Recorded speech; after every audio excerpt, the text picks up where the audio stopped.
This is the series that Stephen will be teaching us over the next year, in fact. Oh, hi, Varsha. The two of them are going to be doing this today. And so, just in time, Varsha appears as I say today's session, low code and no code power ups with Stephen and Varsha. I will leave you to it now, Stephen. You can take over and you go. Thank you, Michelle. And so just say a quick introduction of myself. I am a cloud solution architect for low code from Microsoft, and I am based in Perth, Western Australia. I actually came from a pro code developer background. I have many years of delivering projects experiences. And but in Microsoft, my focus is actually this Power Platform, which is the best low-code platform in the world. So today I'm going to do this session together with my colleague Varsha. And Varsha, I'll hand it over to you for an introduction. Thanks, Stephen. Hi, everyone. As Stephen mentioned, I'm also a low-code cloud solution architect. We're working in the same team. I joined as a graduate this year, and I actually come from a mathematics background, so I didn't really know much about app development or anything related to that, like coding. So low-code and Power Apps was a great introduction, and it's a tool that I could easily pick up as well as teach others. Awesome. With that, I'll share my screen. Let's get this session started.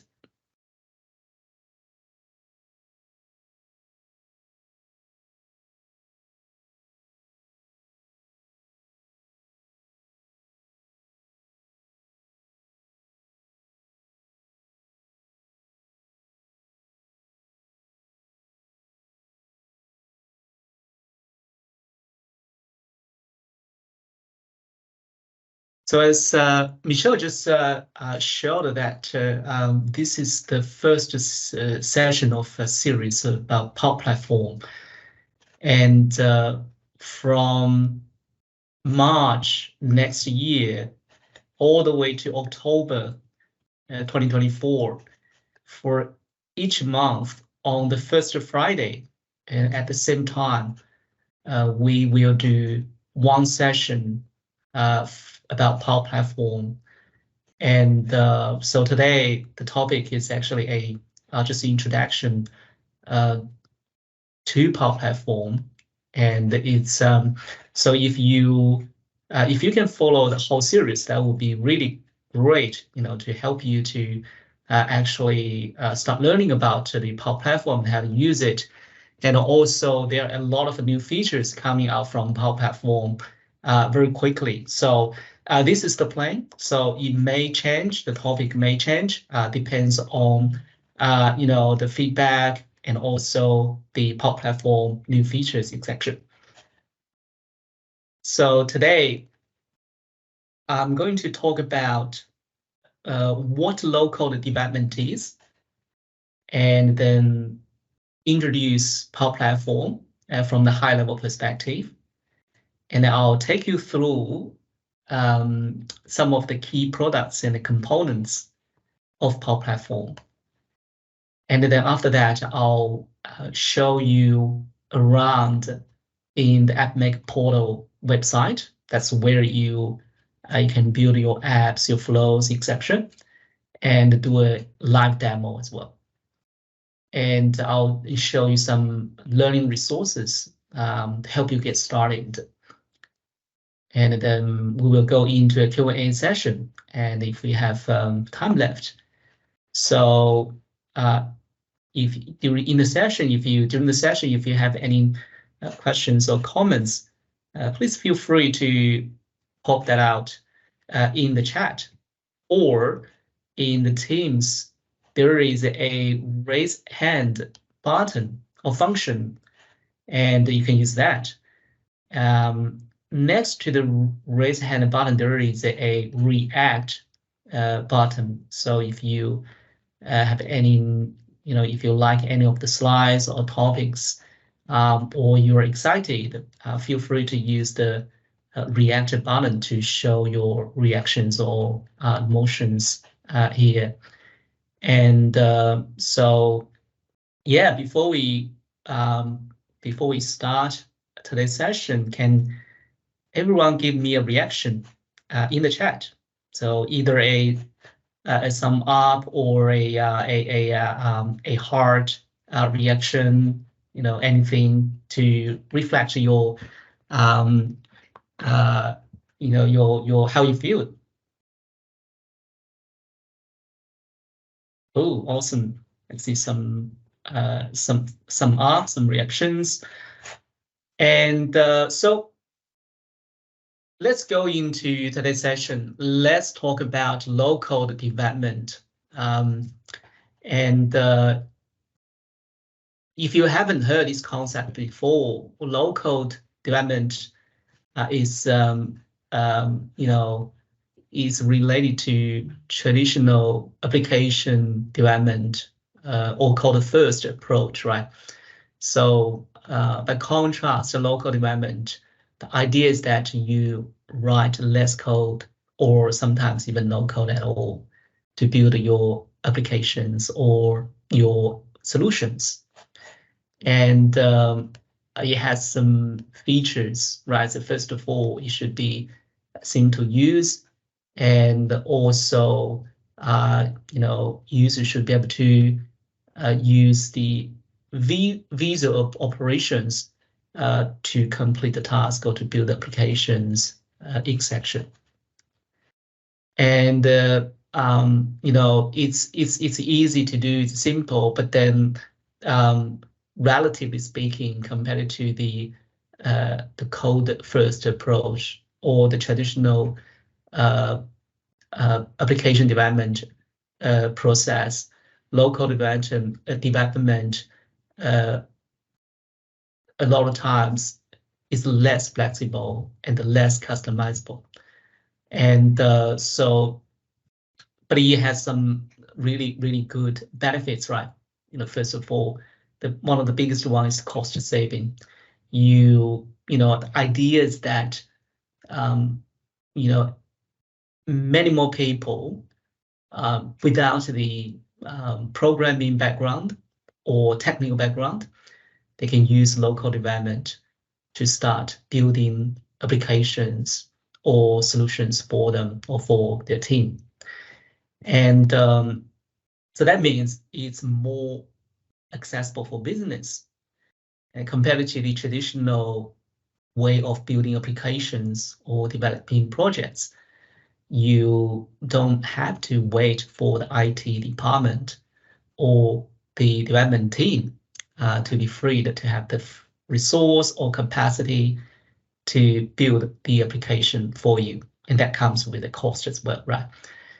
With local development, potentially you and your team can start building the apps and solutions for your own business requirements or needs. So Gartner predict that by 2025, 70% of the new enterprise applications will use low-code technology. So that's only in less than 2 years' time, or probably just about 1 year of time, right? And I think this is a really good timing to get into this space because Power Platform, together with the AI capability, is becoming even more powerful and more flexible and easier to use. So let's talk about Microsoft Power Platform. So what is Microsoft Power Platform? Is the world's most complete set of integrated low-code development tools. And to me, I think it's the best. Why? Because we have a set of products within it, from Power Apps to Power Automate, Power Pages, Power Virtual Agents, and Power BI. And it also has a few key components, such as connectors, Dataverse, AI Builder, Copilots. And I'll go through each of them. So with Power Apps, you can build basically your applications, right? And you can build two types of applications. One is called a Canvas app, and the other one is model-driven app. So the Canvas app is more like, if you haven't done this before, Canvas app is more like building a PowerPoint slides. So you drag and drop those controls or components into your application and arrange it, and then implement some logic or operations. And a model-driven app is more like a configuration, right? So you have a data structure, you have a table defined first, and then run that table, with some simple configurations. You can have a model-driven app very quickly. And also they have their own, different, characteristics. For example, Canvas app provides you more flexibility or more control over the UI implementation. However, model-driven app provides you like a more consistent UI because you don't really need to do much about the UI. It's more about configuring the functionality for the for example, the list page or the details page and the forms section.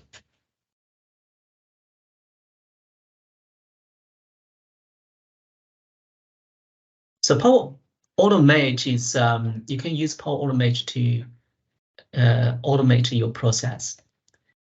And there are three types of flows you can build with Power Automate, which are Cloud Flow, Desktop Flow, and Business Process Flow. Cloud Flow, you can use Cloud Flow to automate the process and integrate with other systems. And in this screenshot on the screen, you can see there are a few systems are actually in the flow. For example, the first one is the SharePoint. The second one is the the Office 365 users connector, which helps you to get the details of that user. And the third one is a connector to sending out the approval requests section. And Desktop Flow can be used for any legacy systems. For example, if you have a very old desktop application which doesn't have any API integration, then you can use Desktop Flow to automate some of the operations. And the Business Process Flow is more related to Dataverse and model-driven app. So basically, with Business Process Flow, you can define a set of steps within a particular form that to navigate the user in terms of the data input.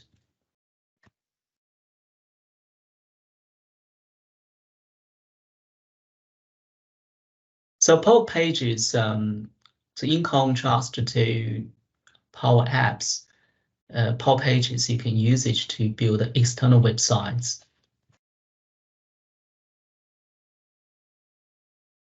The Power Virtual Agents, basically you can use it to build chatbots. And just a few weeks ago, it became part of Microsoft Copilot Studio, which is a new product from Microsoft. And the together with some other AI capabilities. So just a quick example of what is capable of and can potentially help the business to achieve, right? So when at the beginning of the COVID-19, Kobe, a city from Japan, received a massive amount of calls from the citizens, about COVID. So they were concerned, and the city just couldn't cope. There's too many calls. But with our virtual agents, they built a solution in 2 weeks. Actually helped them to reduce the cost by 90%. So the citizens actually, a lot of them, were able to get the information they need just from the chatbot. And now with the new AI capabilities like ChatGPT and other AI services, is becoming even more powerful and can do a lot more things. So it's really an exciting area. So with Power BI, you can build reports for data visualization and business intelligence. And so recently, Microsoft announced a new product called Fabric, Microsoft Fabric, and Copilot. So the Fabric is an end-to-end human-centered analytics product that brings together the organization's data and analytics in one place. And with the Copilot, you can actually use human language to describe what you want, and it'll help you to build Power BI reports. And you can continue to use a conversation with the Copilot to refine, update, and optimize your report.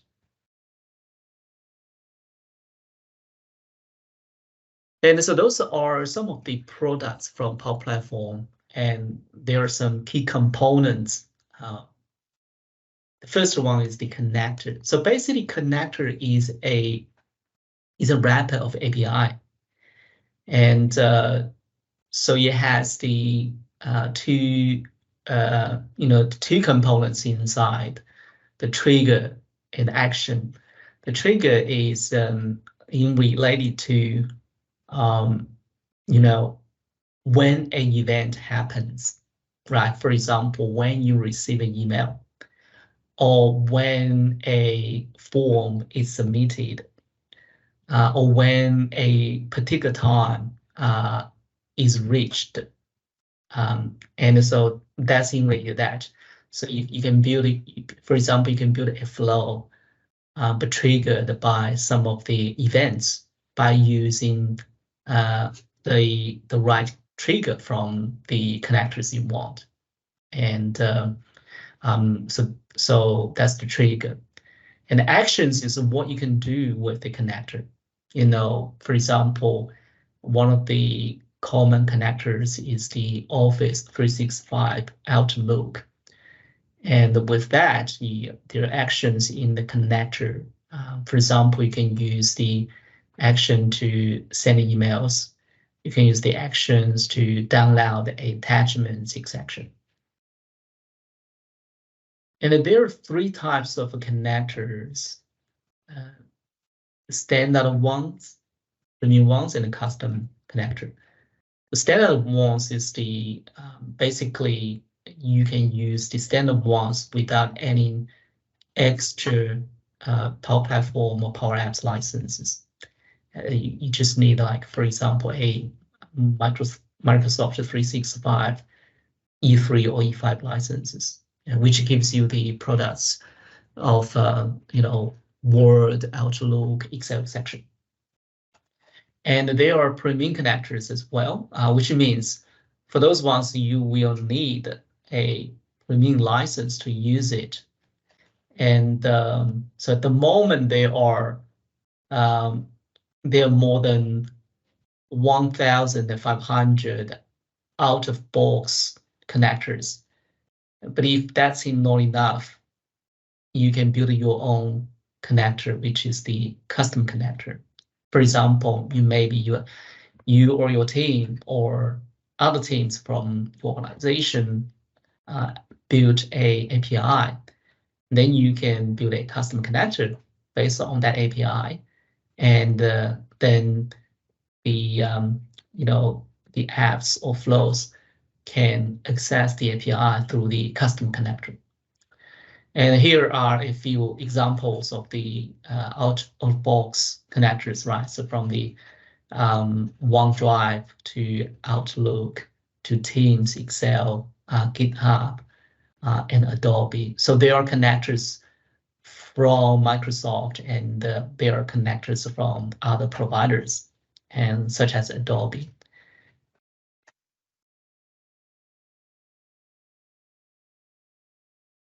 And the Dataverse is a really important part of the Power Platform. It's the Microsoft and low-code data platform. And so basically you can use it to store your data.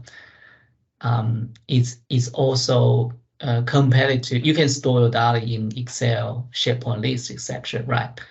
However, Dataverse is backed by proper database, but it's more than that. It has very rich functionalities, APIs, securities, permissions built in, but also provides you the easiness to use.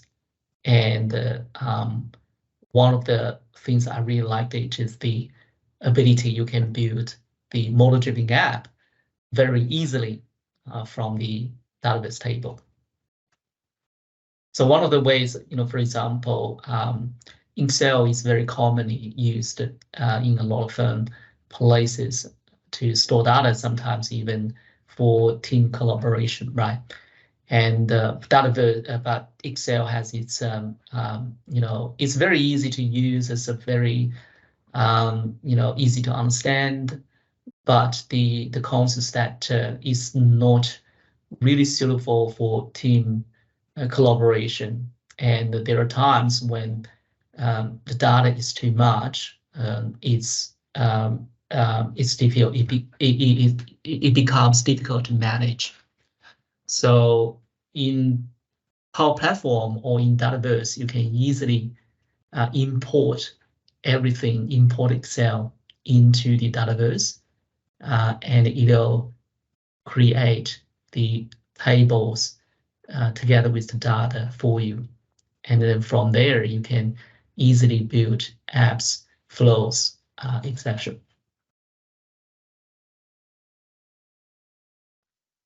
So AI Builder is another key component in Power Platform. Basically, it provides you a set of AI capabilities. For example, in AI Builder, there are some pre-built models that you can use to scan your invoices, your business card, etc. And you can also build your own custom models to scan your forms. For example, in some of the organizations, some teams are still using paper forms, for example, for leave request, for equipment application, etc. And so then someone still needs to manually type into the system. And with the AI Builder, you can build a custom model. Actually, just you can simply take a picture or scan that form as PDF, and then send it to a particular place, for example, email box. Then the AI model can actually scan that form or image or PDF and extract the details, the data, and save that somewhere, for example, a database table. And there are other capabilities as well. For example, you can use one of the new features is still in preview to actually access the ChatGPT functionality. And for example, you can use that text generate model to generate a summary of an email, or to generate some responses based on some input, which is really cool. And also, yeah, another thing I wanted to talk about is the, you know, you can do, obviously you can do more things about AI on Azure, you know. However, in Power Platform with the AI Builder, you don't need very deep technical knowledge of how to do that, right? So you don't need to write code. You can actually simply use the low-code tool to start accessing the AI capabilities, which is a great idea. But obviously, like I mentioned it before, at the beginning, it has its pros and cons. You know, the pros here is that the pros is that it's very easy to use to start. The cons is less flexible compared to what you can do with the Azure AI services.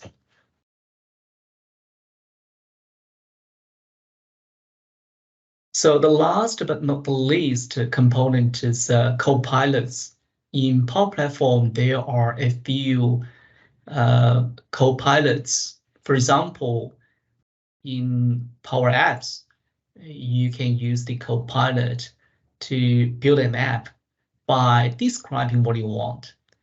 And also you can continue to update and edit, add more functionalities in the conversation with the copilot. And that's similar in Automate Flow, in the Power Pages, and the Power BI reports I mentioned before. So at the moment it's still in the early stage, but it's really exciting that imagine 6 months or a year later what it will be capable of.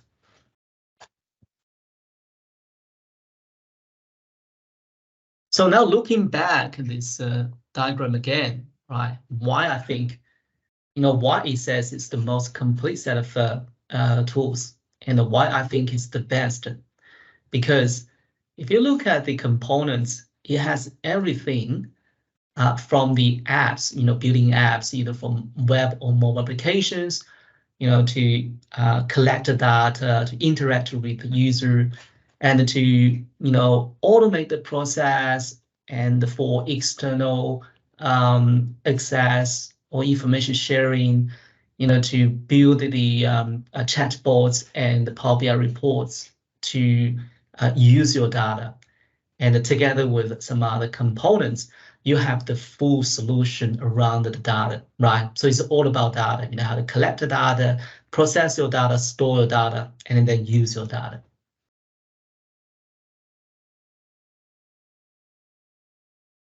So before I go into demo, I'll take a pause and see if there's any questions from the audience.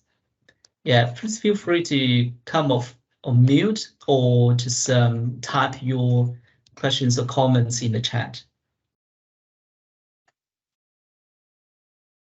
Thank you. Let me have a look. So there is some comments there. Hello, my name is, yeah, okay, cool. Welcome.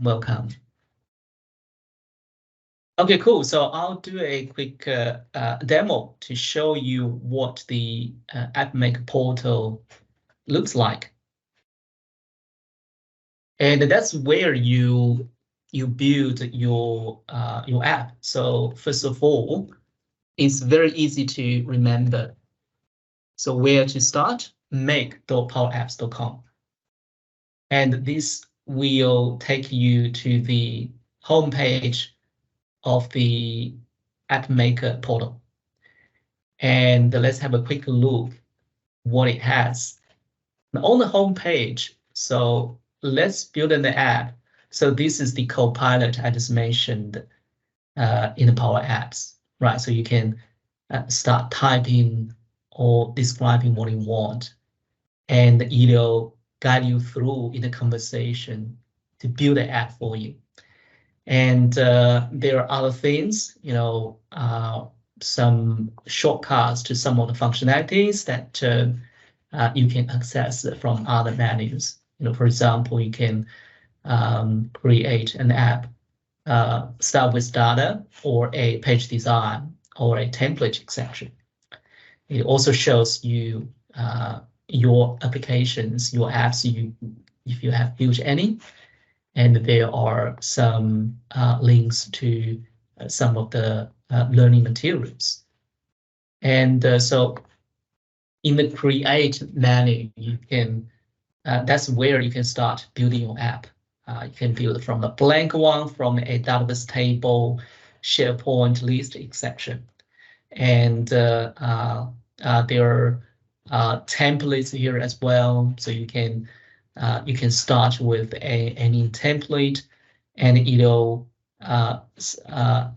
build a application with some pre-built functionality there. And it's a great way to to actually to start learning how others build application, right? So you can simply start your application from one of the templates and then have a look how it's implemented. And also potentially you just need tweak a few things, then it'll become a solution for you or for your team.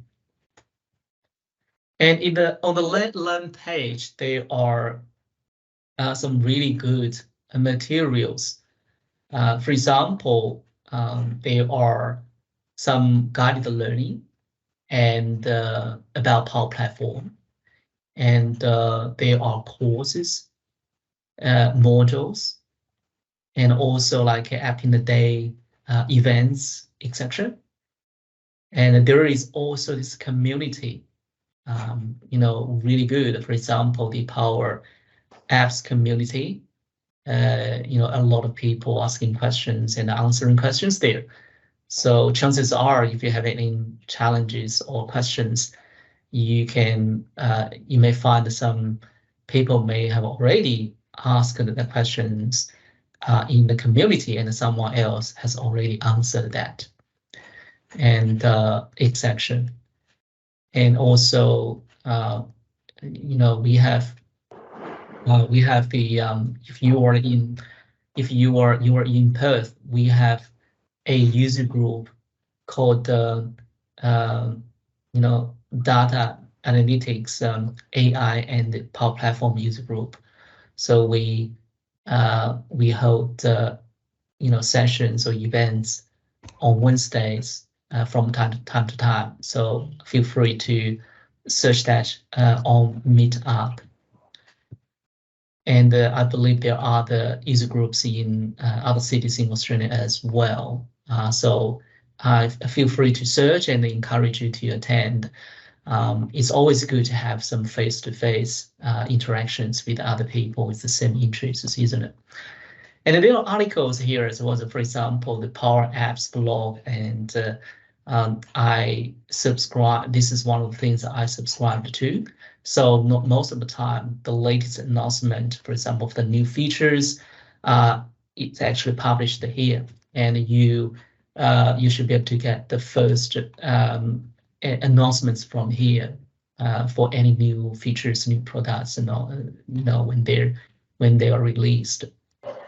And the support, if there is anything not going, if there's any issues with the platform, you can submit a support here. So apps is the where you can see your apps and build your apps. And so just conscious about time, or just for the Make portal. That's so nice to have face-to-face community connect. Do you know if Canberra have similar group like in Perth? I'll have to double check that, and I'll come back to you later. Definitely agree with you. Yeah, it's always nice to have face-to-face community. And actually, next Wednesday, we are going to have a session about platform, and then we will go to a pub for the end of a year drinks. So also with some face-to-face chats with people from different background, different industries. It's really nice. The post group is only on-site, only face-to-face meeting. It's in Microsoft office in St. George Terrace. And so that's where you build the apps, and I will, I'm not going into too many details into this session, and we have sessions planned for each of the topics. So if you're really interested, please come and join us from March next year, and I will take you through, each of the topics. For example, how to build a Canvas app, or how to build a model-driven app. I'll take you through steps by step. And flow, that's where you build your Power Automate flows. And solutions is a concept that you can build apps, here in the apps, on the apps page. You can build your flows and the tables on each of the pages. But solutions is that more like a logical grouping, and you can create a solution and then create your apps or tables and flows in the solution, or add any existing ones. So then you can actually export and import the solution as a whole package. So do we have any Azure user group in Adelaide? I'll have to double check as well. Michelle, oh cool, yeah, I can see Michelle is answering some of the questions. We had one in October, Canberra. Okay, yeah. Breeze in Adelaide, I'll have to double check that as well.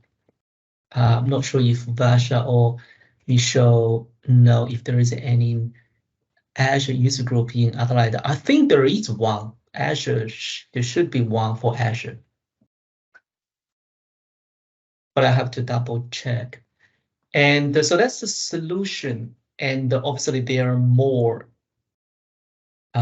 Okay, all right. Jen Chin is from Adelaide as well.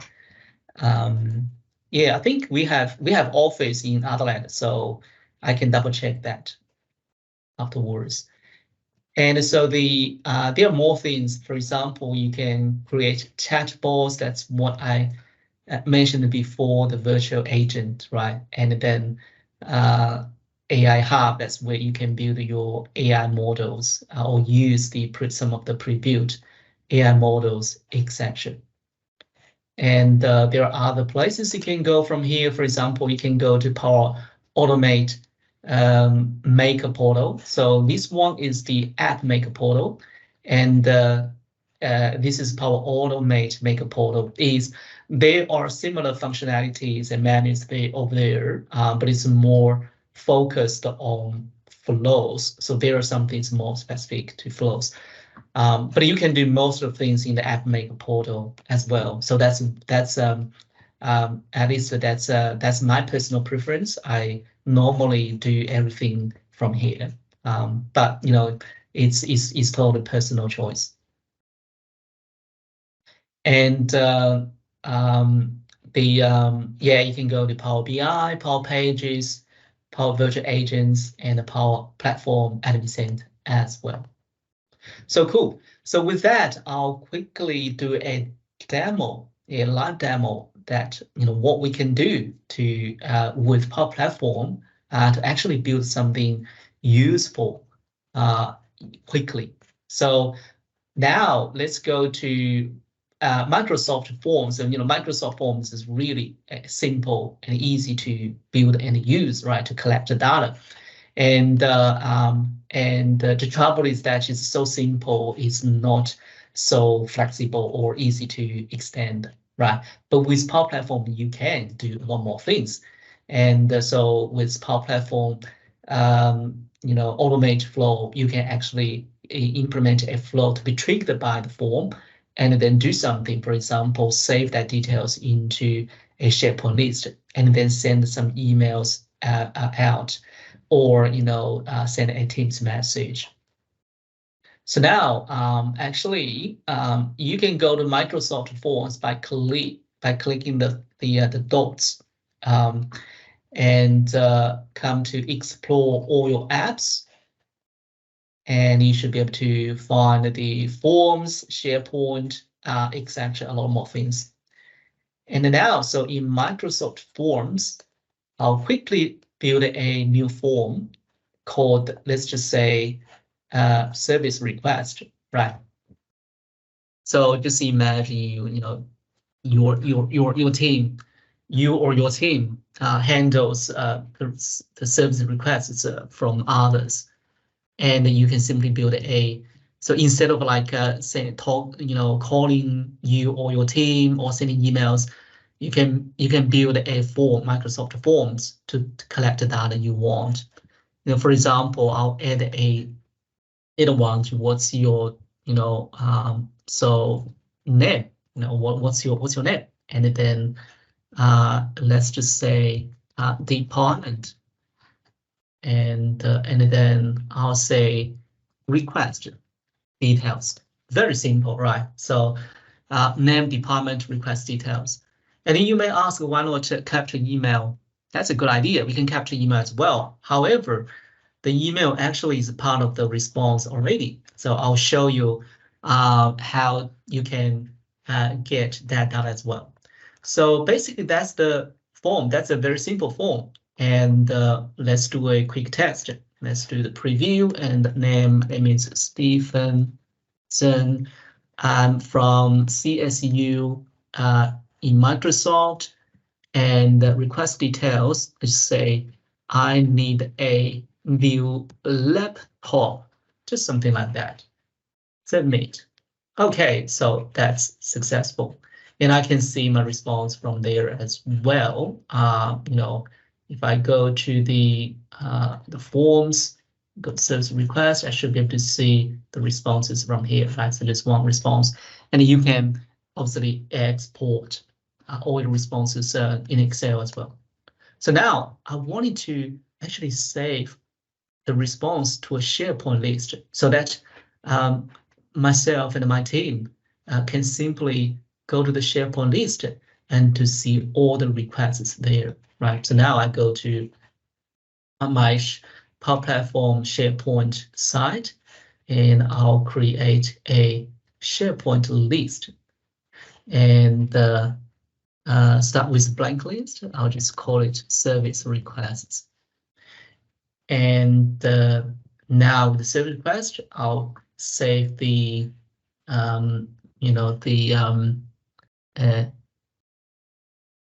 I'll save the name, and I'll save the department, and I'll save the request details, right?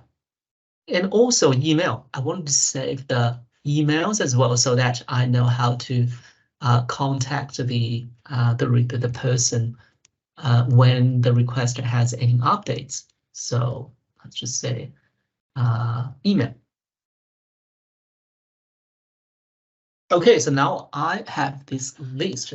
So let's have a look how I can build a Cloudflow to automatically save the details in this list whenever there is a response submitted. So in the app mode, on the App Maker portal, let's go to Flows.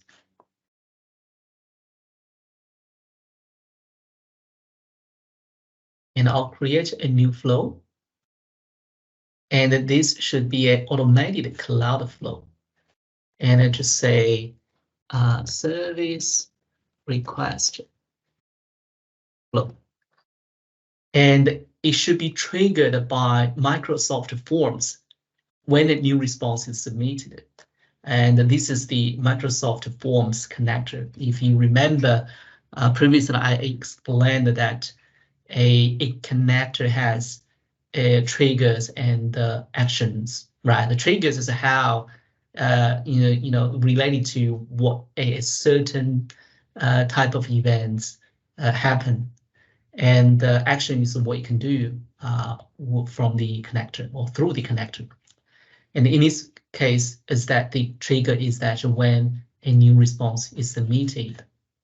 So select that and click create.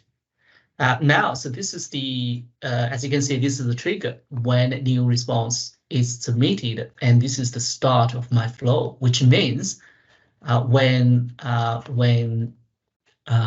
response is submitted for that particular form, my flow should be triggered from here.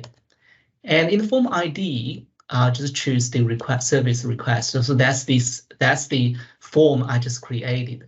So this is the low code, the beauty of low code, right? You don't need to write any code, or you need to find any like particular ID of anything.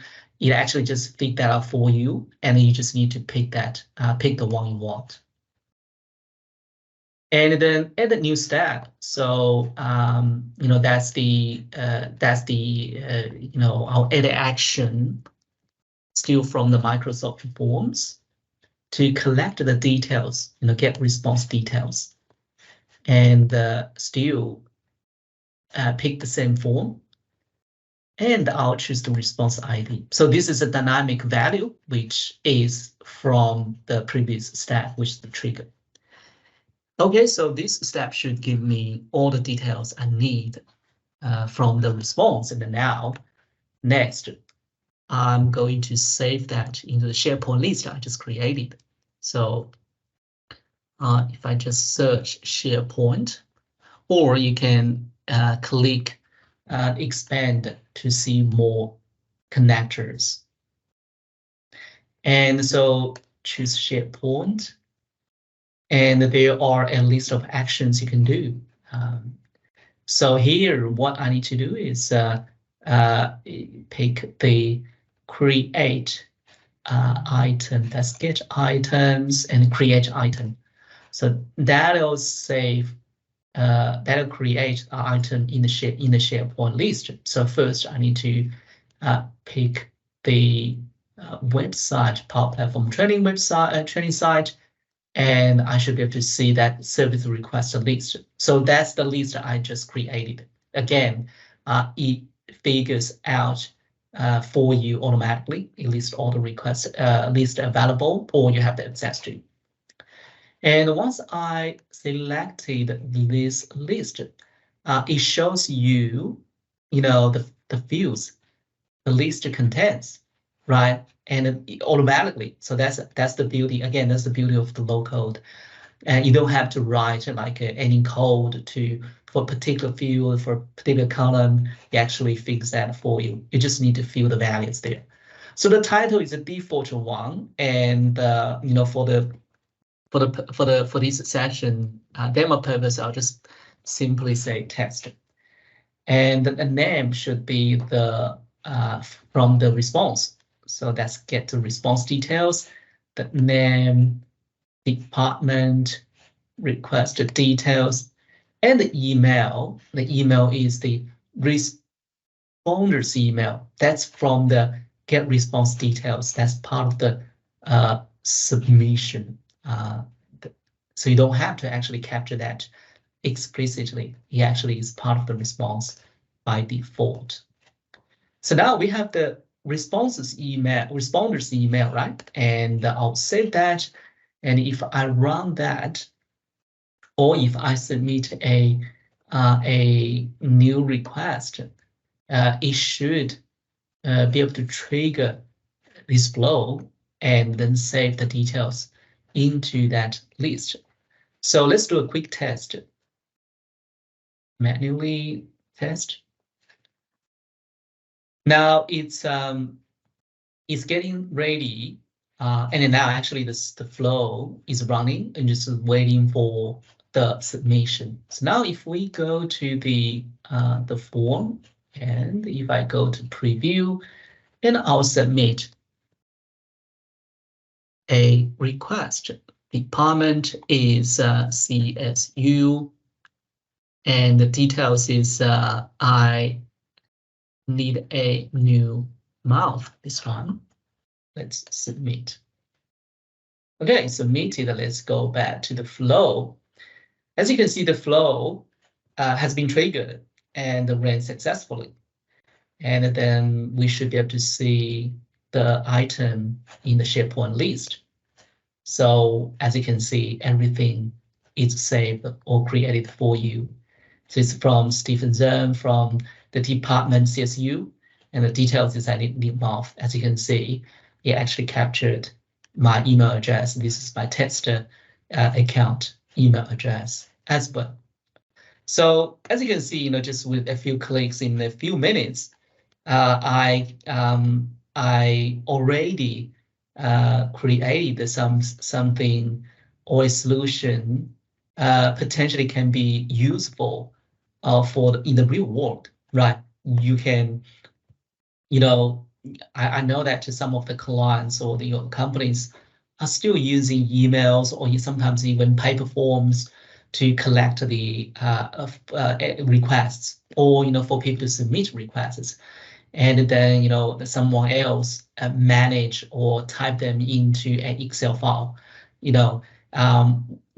works, but it's a lot of manual process, and it's not productive, right? And sometimes human can make errors, right? When typing, for example, when typing things into Excel or anywhere else, there might be a typo during the process. But with this, you can quickly build a Microsoft form, and together with the flow and the SharePoint list, or even use the Excel online, you can build an automatic process. Just people, you just need to send out the link of the forms, and the people can just go there and submit their forms there, right? And also there are other more things can do. For example, very quickly I'll show you. Absolutely, we don't have time to go into more details. There are a lot more things you can do, but I'll just quickly show you what else you can do. For example, now since I have the email address from the responder, why not send a thank you email or acknowledgement email to the responder? So to do that, I can simply search Office 365 and use the Office 365 Outlook connector to send an email, and to the responder's email. And I just say, something like, thank you for your submission or your request. And then, our team is reviewing or processing your request, something like that. So this is kind of a better user experience. Or you can take this as an opportunity to send out some useful or helpful message in the email to let the user know, for example, what the process is and where to contact if you have if there is anything changed, right? Or if there are any like special requests that the form cannot be handled, etc., right? And then you can also use, for example, Microsoft Teams to send out a, for example, post a message in, let's say you have a Teams channel or group, you can actually send a message there. So everyone in the group knows that, okay, there's a new request, and someone can actually go into the SharePoint list and have a look at the new request and potentially start processing. So I'm not going to demo how it works. And just so we have 1 minute left. So let's go to the next slide. And here are some learning resources. I'll paste that in the chat as well. Power Apps Developer Plan is a great place to help you start. So you can go to that link and sign up that plan, and it'll give you all the most of the capabilities to build apps flows without needing to purchase a license. And then the Power Apps Maker portal I just went through, and this Microsoft Learn is a great place to continue your learning or start your learning journey about Power Platform. And obviously Microsoft Learn contains a lot more, not just Power Platform, but anything, a lot other things as well. And there, if you are interested in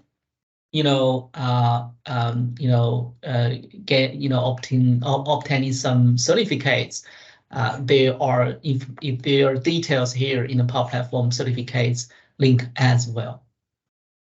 So just quickly in the Q&A session, see if there's any question from the audience. And so, yeah, again, so we had planned the series next, and from March next year until October, every month on the first Friday at the same time, we will have a session around the Power Platform.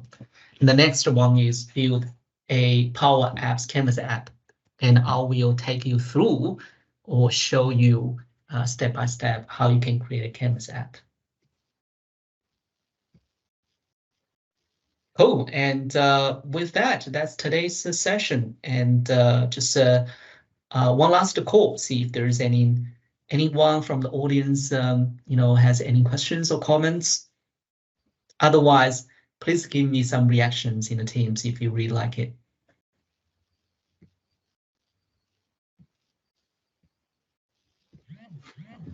Awesome, thank you.